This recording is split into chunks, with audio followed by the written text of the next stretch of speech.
રવિવારના દિવસે સમસ્ત ઉત્તર ગુજરાતના ઠાકોર સમાજનું ઓગણજીની પવિત્ર ધરા પર જ્યારે સંમેલન થઈ રહ્યું છે ત્યારે હું આજુબાજુના જે અમારા થળી વિસ્તારના ઓગણ વિસ્તારના જે આજુબાજુના જે યુવાનો છે, વડીલો છે, એમને ખરેખર તો હું અભિનંદન આપું છું. અમારે કાલની મિટિંગની અંદર અમારો ટાર્ગેટ છે કે કમસે કમ કદાચ લાખ ઉપર વસ્તી જશે, પરંતુ તેને હેમખેમ પૂરી પાડવાની અમારા જે યુવાનો છે એમનામાં ક્ષમતા છે. એ લોકો ખાલી ખડે પગે રહી અને સમાજને એક એવી પ્રેરણા આપશે કે કદાચ ગમે ત્યારે પ્રસંગ કરવો હોય તો ઓગણજીની પવિત્ર ધરા પર પ્રસંગ કરે. આજુબાજુનો યુવાનો છે એમની જે મહેનત છે, કોઈ પણ વ્યવસ્થાના ભાગરૂપે ટ્રાફિકની વ્યવસ્થા હોય, રસોડા વિભાગની વ્યવસ્થા હોય, મંડપની વ્યવસ્થા હોય, પાણીની વ્યવસ્થા હોય, ચા પાણીની વ્યવસ્થા હોય, કોઈ પણ વ્યવસ્થાને કોઈ પણ આંચ ના આવે, ખડા પગે ઊભા રહી આ સમાજની સેવા કરે.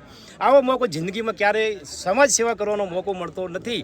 એટલે આ જે કંઈ અમારા 16 મુદ્દા છે, અમારો મુખ્ય મુદ્દો હવે પછીના યુવાનો શિક્ષિત બને, સમાજના કુરિવાજો ખોટી જે સમાજની અંદર બધી છે, આદો અનાદિથી સમાજની અંદર કુરિવાજો ચાલતા છે, આ સમાજ બધા કુરિવાજોને નેસ્ત નાબૂદ કરી અને સમાજ એક પ્રગતિના પંથે જાય, સમાજનો વિકાસ થાય. ભવિષ્યની પેઢી અમે કદાચ આ દુનિયામાં નહીં હોઈએ, આગેવાનો નહીં હોઈએ, પણ ભવિષ્યની પેઢી અમને યાદ કરશે કે જે અમારા વડવાઓ કાંઈ અમારા માટે જે કાંઈ કરીને જાય એ અમને ખરેખર શિરોમાન્ય છે. કાલના પ્રસંગની અંદર સમસ્ત રાજકીય આગેવાનો હોય, સાધુ સંતો હોય, સમાજના કોઈ મોભી હોય, સમાજના વડીલો હોય, આ તમામ 16 મુદ્દાનું સમાજનું સ્ટેજમાંથી વિમોચન કરવાના છે. અને આ વિમોચન એવું છે કે માત્ર ખાલી ઠાકોર સમાજને સમસ્ત સમાજ આનું અનુકરણ કરે, બીજો સમાજ આને અપનાવે.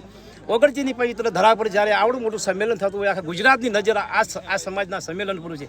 સાથે સાથે થળીએ તારી થાપના હજારો લાંબા હાથ, એ મલક ભરોનું માનવી તને શીશ નામાવી નાથ.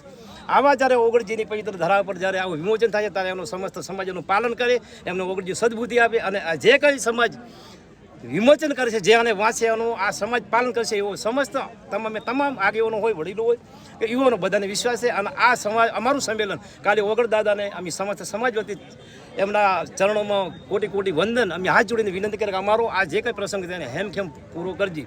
જય ઓગણ દાદા.